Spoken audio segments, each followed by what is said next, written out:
પિતાજી, આપના આપેલ વચનની પૂર્તિ માટે જો હું વનવાસમાં જાઉં તો મારો પુત્ર ધર્મ નિષ્ફળ ગણાય. જો હું પત્ની સાથે વનવાસ ન જાઉં તો મારો પત્ની ધર્મ નિષ્ફળ ગણાય. હું ભાઈ અને ભાભી સાથે વનવાસ ન જાઉં અને તેમની સેવા ન કરું તો મારો ભાઈ સહિતનો ધર્મ પણ નિષ્ફળ ગણાય.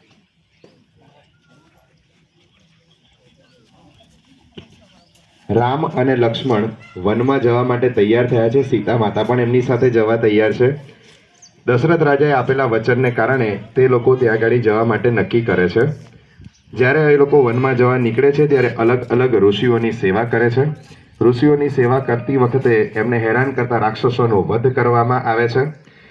કુટીરની અંદર રામ અને સીતા રહેતા હોય છે અને લક્ષ્મણ હંમેશા બહાર પહેરેદારી કરતા હોય છે. બીજી એક વસ્તુ ખાલી જણાવી દઉં કે લક્ષ્મણજી 14 વર્ષ સુધી ઊંઘ્યા નહોતા અને તેમણે કોઈ પણ સ્ત્રીને સ્પર્શ નહોતો કર્યો. ઇન્દ્રજીતને વરદાન હતું. ઇન્દ્રજીતનું વરદાન એ હતું કે એને એ જ વ્યક્તિ મારી શકે છે કે જે 14 વર્ષ સુધી ઊંઘ્યો ન હોય અને એણે કોઈ સ્ત્રીને સ્પર્શ ન કર્યો હોય. લક્ષ્મણજી એક પણ દિવસ ઊંઘ્યા નથી અને એક પણ દિવસ તેમણે કોઈ સ્ત્રીને સ્પર્શ કર્યો નથી.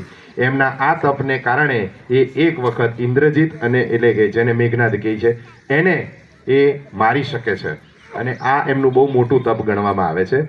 એ લોકો ત્યાં બેઠા છે. ભરત અને શત્રુઘ્ન કે જેઓ ત્યાં હાજર નહોતા જ્યારે આ લોકો વનવાસ નીકળ્યા ત્યારે એ લોકો એમને મળવા માટે આવે છે અને વિનંતી કરે છે. ભરત અને શત્રુઘ્ન. પ્રણામ પ્રણામ. ભાઈ ચાલો પાછા રાજ્યમાં. ભરત અને શત્રુઘ્ન, તમે ત્યાં રહો, માતા પિતાની સેવા કરો અને રાજ્યને સંભાળો. મને તમારી ચરણ પાદુકા આપો, હું તેનાથી રાજ્યને સંભાળીશ. જય શ્રી રામ.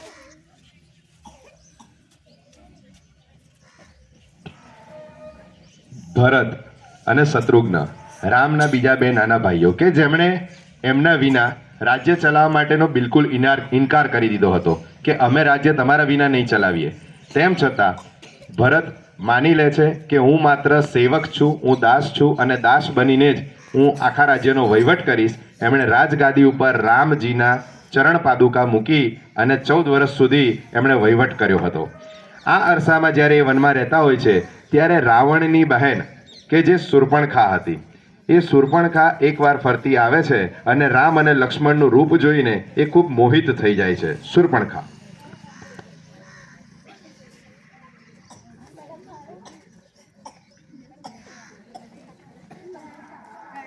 હે કુમાર, તમે સુંદર છો, હું તમારી સાથે લગ્ન કરવા માંગુ છું. હું પરણિત છું, મારા વિવાહ થઈ ગયા છે. મારાથી ફરી વિવાહ થઈ શકે તેમ નથી. તમે મારા નાના ભાઈને પૂછી શકો. તમે મારી સાથે લગ્ન કરવા તૈયાર છો?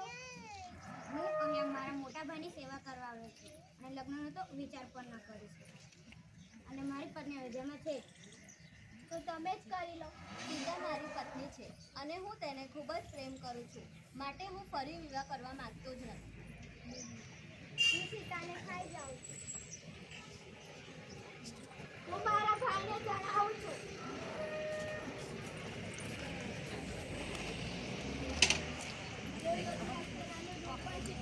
લાગુ પડે છે આટલી સુંદર સ્ત્રી નથી જોઈ મારા ભાઈ. તમારે મારા પ્રેમનો બદલો તો લેવો જ જોઈએ.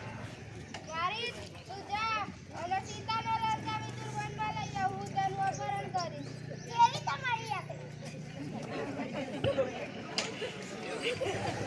મારી જ વનમાં આવે છે. સીતા માતા એને જોઈ જાય છે અને ખુશ થાય છે.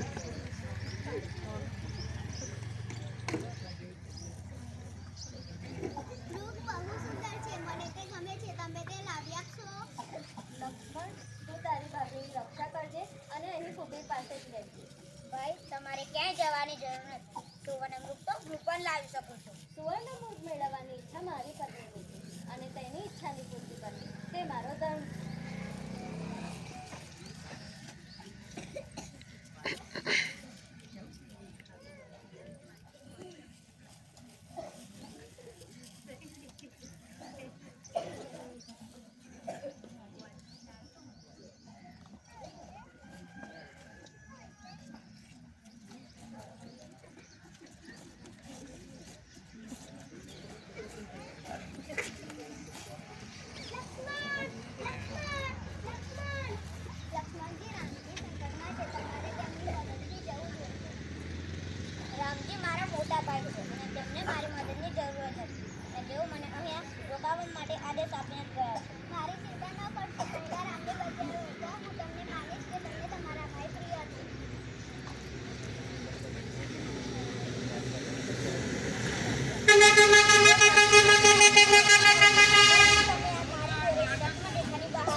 લક્ષ્મણજીની એક આદત હતી કે તેઓ સીતા માતાની સામે ક્યારેય નહોતા જોતા. એમણે એમના પગની ઝાંઝર સિવાય સીતા માતાના સ્વરૂપને ક્યારેય જોયું નથી. એવું માનવામાં આવે છે કે જ્યારે પૂછવામાં આવ્યું હતું સુગ્રીવ દ્વારા કે આ સીતા માતાના આભૂષણ છે કે નહીં, રામજીએ બધા જ આભૂષણ ઓળખ્યા, પણ લક્ષ્મણજીએ માત્ર એટલું કહ્યું હતું કે હું તો એમની પગની પાયલ જ ઓળખું છું. રામના પ્રશ્ન પૂછવા પર લક્ષ્મણજીએ જવાબ આપ્યો હતો કે મેં માતાના પગના પાયલ સિવાય, પગની ઝાંઝર સિવાય મેં બીજું કંઈ જ જોયું નથી. મને માફ કરો ભાઈ, હું માત્ર એમની ઝાંઝર ઓળખું છું અને હું કહી શકું છું કે આ એમના પગની ઝાંઝર છે, પણ એ સિવાય બાકીના આભૂષણ હું ઓળખતો નથી. આ લક્ષ્મણજીનું તપ હતું કે જે આપણને એમના પાત્ર દ્વારા, એમની મર્યાદા જે હતી એ એમના પાત્ર દ્વારા આપણને જોવા મળે છે.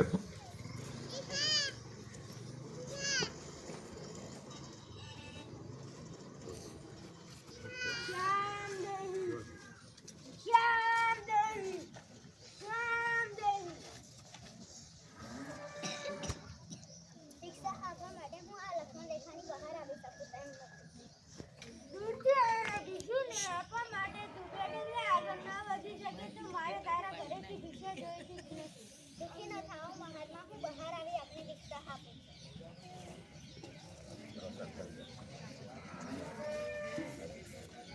બચાવ, બચાવ, બચાવ. રાવણ,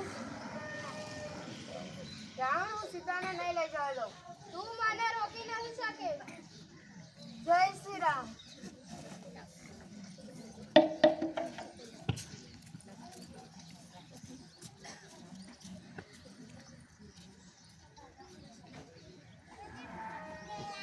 હું સીતાને ના બચાવી શક્યો. જટાયુ, તમે અમારી ખૂબ મદદ કરી. હવે તમે શાંતિથી ઈશ્વરના શરણે જઈ શકો. જય શ્રી રામ.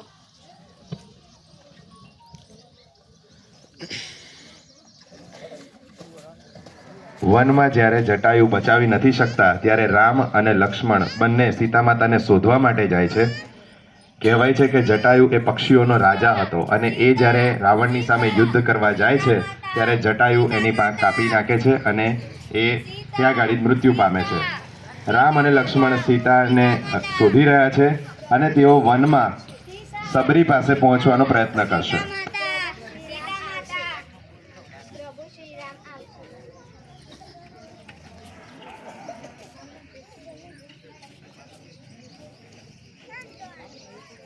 સીતા, સીતા, સીતા માતા, સીતા માતા, સીતા, સીતા, સીતા માતા, સીતા માતા, સીતા, સીતા, સીતા માતા. આ બોલ ખાટું છે. આ બોલ ભાઈ, હવે આપણે સીતા માતાને શોધવા આગળ છે. આ બોલ શું છે? પ્રભુ શ્રી રામ આવી ગયા. તમે આપણા માટે બહુ ઝીણા બોલ ચાખીને રાખી તૈયાર રાખ્યા છે. ભાઈ, આ બોર એઠા લાગે છે, આપણે ના ખાવા જોઈએ. લક્ષ્મણ, આ બોર એઠા નથી. આ બોર ચાખીને છૂટા કરેલા છે અને તેમાં તેમની ભક્તિ જોવા મળે છે.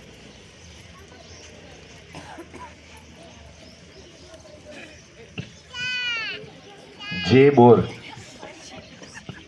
આગળ વનમાં વાડીનો ભાઈ આશરો રહે છે. તે તમારી મદદ કરી શકે તેમ છે. જે બોર લક્ષ્મણજીએ પાછળ નાખી દીધા હતા, ભવિષ્યમાં એ જ બોર જડીબુટી બનવાના છે કે જેને લેવા માટે હનુમાનજી જાય છે અને એ જ જડીબુટી છે જેનાથી લક્ષ્મણજી પોતે બચી શકે છે. સબરી એ પોતે દેવકન્યા હતી. શ્રાપને કારણે એ વૃદ્ધ સ્ત્રી બની ગઈ હતી. જ્યારે રામજીની મુલાકાત થઈ ત્યારે તે ફરીથી પાછી પોતાના મૂળ સ્વરૂપમાં આવી જાય છે. રામ અને લક્ષ્મણ હજુ પણ શોધવા માટે આગળ જઈ રહ્યા છે. સુગ્રીવ અને તેની સેનાને મળવા માટે તેઓ ઉત્સુક છે.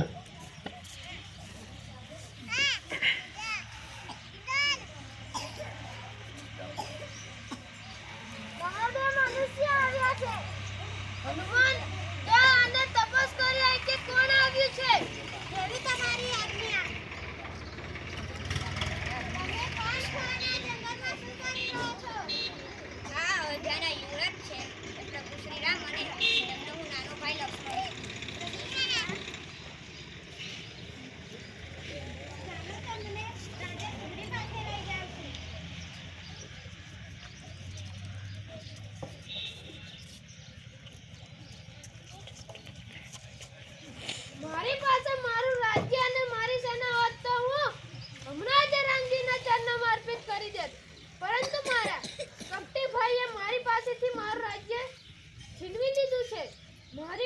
મારી સેના નથી. હું અસહાય છું.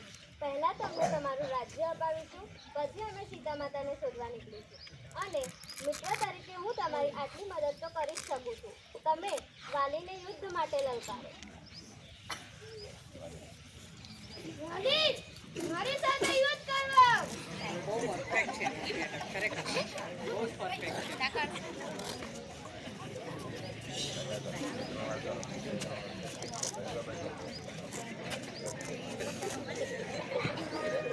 જ્યારે વાલીને સુગ્રીવની સાથે યુદ્ધ કરતા જુએ છે, રામજી પોતાના તીરથી તેનો વધ કરી દે છે. સુગ્રીવને રાજ્ય પાછું મળે છે અને સુગ્રીવને જ્યારે રાજ્ય આપવામાં આવે છે ત્યારે એ પોતાની સેના રામજીના ચરણોમાં અર્પણ કરી દે છે. જય શ્રી રામ. તમામ લોકો એક સાથે મળીને જ્યારે શોધવા માટે નીકળે છે ત્યારે એક સમય એવો આવે છે કે દરિયા કિનારે પહોંચીને તેઓ અટકી જાય છે. એ સમય એવો હોય છે કે હવે એ તરફ જવું કેવી રીતે એ એમના માટે મોટો પ્રશ્ન થઈ જાય છે. એ લોકો દરિયા કિનારે વાનર સેના અને રામ લક્ષ્મણ હનુમાનજી સુગ્રીવ અને જામવંત તમામ વાનર સેનાની સાથે ત્યાં જ ઉપસ્થિત રહે છે અને ત્યાંથી આગળ જવાનો રસ્તો વિચારી રહ્યા હોય છે. તે જ સમયે આ તરફ તારી શક્તિનો યાદ કરો અને શ્રીરામના કાર્ય માટે છલાંગ લગાવ. હનુમાન, આ વિધિ લઈ જાઓ અને સીતા માતાને આપો. જય શ્રી રામ. માતા, રામજી આપની ચિંતા કરે છે, તમને શોધી રહ્યા છે. તમારા માટે આ વિધિ વગડાવી છે. રામજીને કહેજો રાવણ મને સ્પર્શી પણ નહીં શકે. બરાબર છે, હું તેની રાહ જોઉં.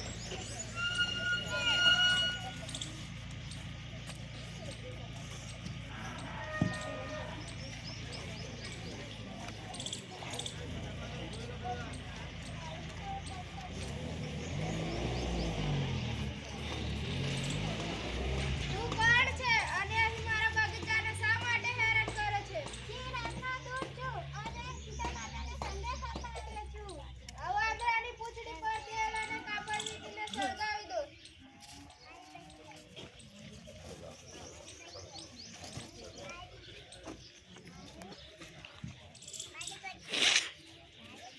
જય શ્રી રામ. જય શ્રી રામ. ભાઈ, રામની શરણ લઈ લો અને એમની પત્ની એમને પાછી સોંપી દો. આપ ખોટું આચરણ કરી રહ્યા છો. ના, હું નહીં સોંપું. જ્યારે વિભીષણને ના પાડવામાં આવે છે, વિભીષણ રાવણનો ભાઈ હતો, પરંતુ જ્યારે એ ધર્મનું આચરણ કરવા વિચારે છે ત્યારે રામજીના શરણે જાય છે.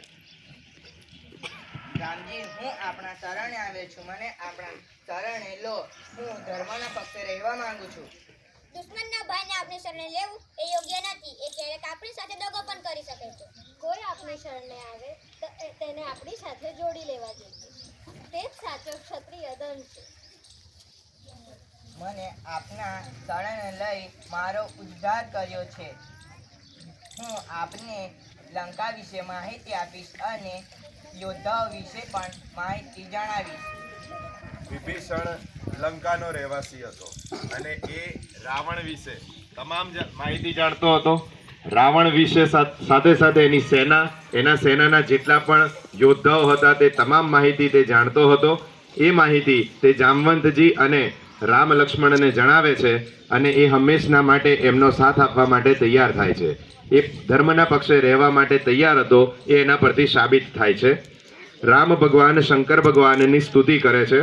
શંકર ભગવાનની સ્તુતિ કરતા શંકર ભગવાન પ્રસન્ન થઈ તેમને કહે છે કે સમુદ્ર દેવની તમે પૂજા અર્ચના કરો. સમુદ્ર દેવ તમને જણાવશે કે આગળ તમે કેવી રીતે વધી શકો તેમ છો. સમુદ્ર દેવ તેમને રસ્તો બતાવે છે કે તમે રામ નામ એટલે કે તમારું પોતાનું નામ લખેલું હશે એ પથ્થર તમે દરિયામાં મૂકશો, હું એને ડૂબવા નહીં દઉં અને એને તરતા રાખીશ. અને આ રીતે રામ સેતુનું નિર્માણ થાય છે.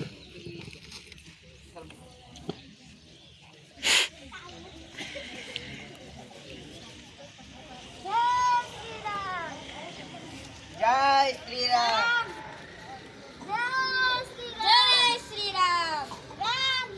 જય શ્રી રામ.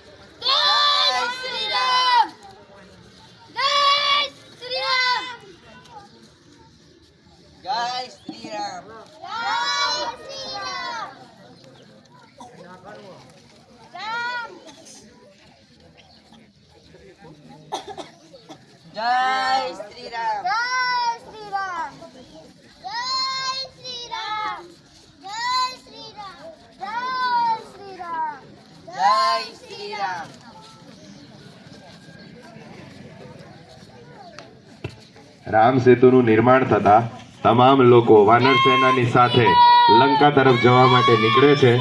જ્યારે લંકામાં પહોંચે છે ત્યાં યુદ્ધ શરૂ થાય છે.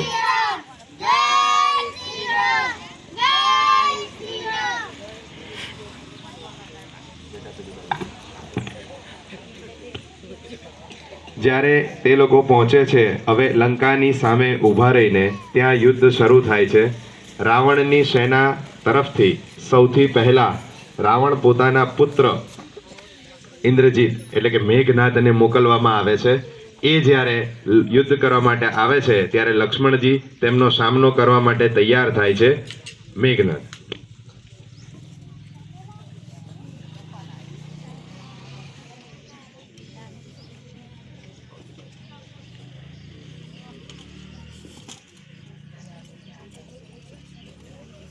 આ વિદ્યાનો તોડતા માત્ર સંજીવની જ છે. લંકાના આચાર્ય આ વિદ્યા જાણે છે. હું હમણાં જ જઈને આવીશ.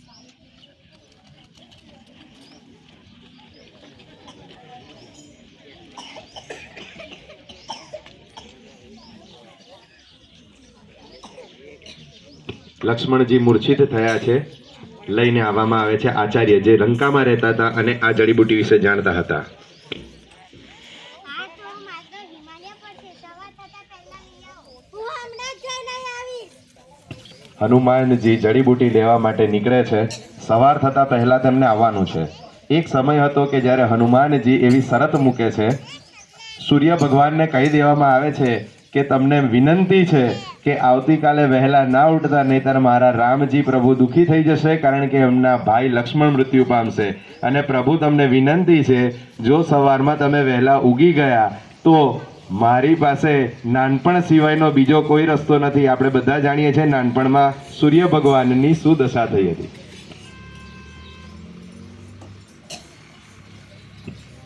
લક્ષ્મણજીને આ જડીબુટીથી જીવનદાન મળે છે. બીજા દિવસે ફરીથી મેઘનાદ જ્યારે એની સાથે યુદ્ધ કરવા માટે આવે છે ત્યારે મેઘનાદનો વધ થાય છે.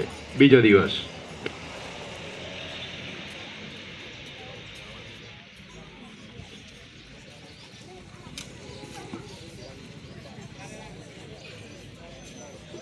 ઉઠાડો મારા ભાઈ કુંભકર્ણને.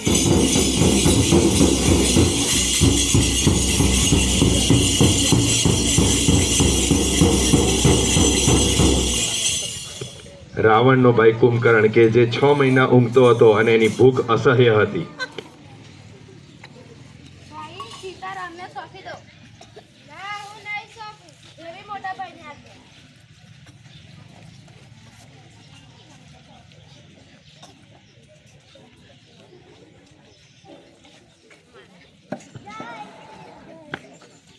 જ્યારે વાનર સેના નિષ્ફળ જાય છે ત્યારે લક્ષ્મણજી આગળ આવે છે અને તેઓ જ કુંભકર્ણનો વધ કરે છે. કુંભકર્ણનો વધ થતાની સાથે જ રામ અને લક્ષ્મણ ત્યાં પહોંચી જાય છે. મને માફ કરશો. રાવણનો ભાઈ કુંભકર્ણ પણ અધર્મી નીકળ્યો. ના લક્ષ્મણ, તે તેમના મોટા ભાઈની જ આજ્ઞાનું પાલન કરતા હતા.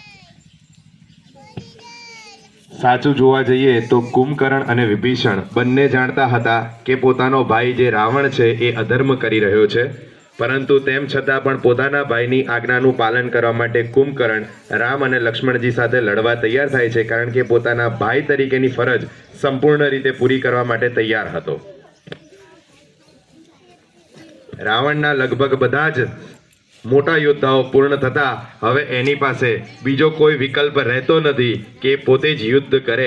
રાવણ પોતે જ હવે યુદ્ધ કરવા માટે સજ્જ થાય છે અને તૈયારી કરે છે કે હું પોતે જ હવે યુદ્ધ કરવા માટે આગળ વધીશ. જ્યારે રાવણ યુદ્ધ કરવા માટે આવે છે ત્યારે રામજી તરફથી માત્ર જણાવી દેવામાં આવે છે કે આની સાથે યુદ્ધ હું એકલો જ કરીશ. સીતા માતાને અપહરણ કરનાર વ્યક્તિને માત્ર હું એકલો જ સજા આપી શકું છું. એટલે એનું યુદ્ધ કરવા માટે રામજી એકલા આવે છે.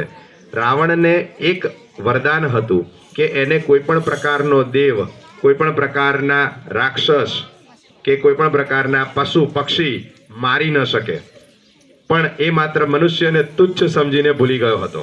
એ એવું માનતો હતો કે મારી સામે માત્ર ને માત્ર મારો એકલો મનુષ્ય તરીકેનો કોઈ પણ વ્યક્તિ એવો નહીં હશે કે જે મારો વધ કરી શકે. મનુષ્યમાં એટલી તાકાત નથી કે લંકાના રાવણનો વધ થઈ શકે.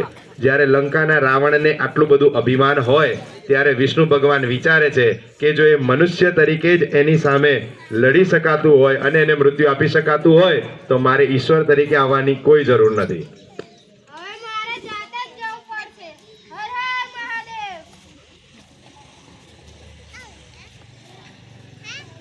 આપણે જાણીએ છીએ કે રાવણ એ શંકર ભગવાનનો ઘણો મોટો ભક્ત હતો અને શંકર ભગવાનની આજ્ઞા વિના એ કોઈ કામ નહોતો કરતો. શંકર ભગવાનને યાદ કરી એ યુદ્ધમાં જોડાય છે. રામ અને રાવણ બંને વચ્ચે યુદ્ધ થાય છે. એ વખતે રાવણનો વધ થાય છે.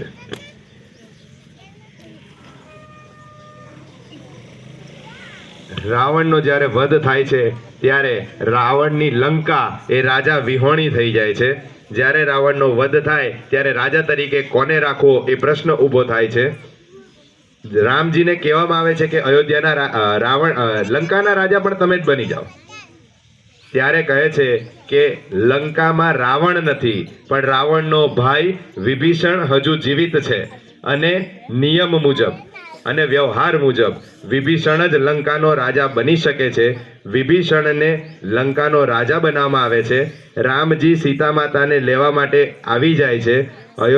અયોધ્યા લઈ જવા માટે તેઓ સીતા માતાને લેવા માટે લંકા પહોંચી જાય છે. જય શ્રી રામ. જય શ્રી રામ. જય શ્રી રામ. જય જે દિવસે રાવણનો વધ થયો હતો એ દશેરા તરીકે ઉજવીએ છીએ અને જે દિવસે રામજી અયોધ્યા પહોંચ્યા એને આપણે દિવાળી તરીકે ઉજવીએ છીએ. બધા આપણે એક સાથે બોલીશું, જય શ્રી રામ. જય શ્રી રામ. રામાયણના તમામ પાત્રોને વિનંતી કે તેઓ બધા એક સાથે સ્ટેજ ઉપર હાજર થઈ જાય.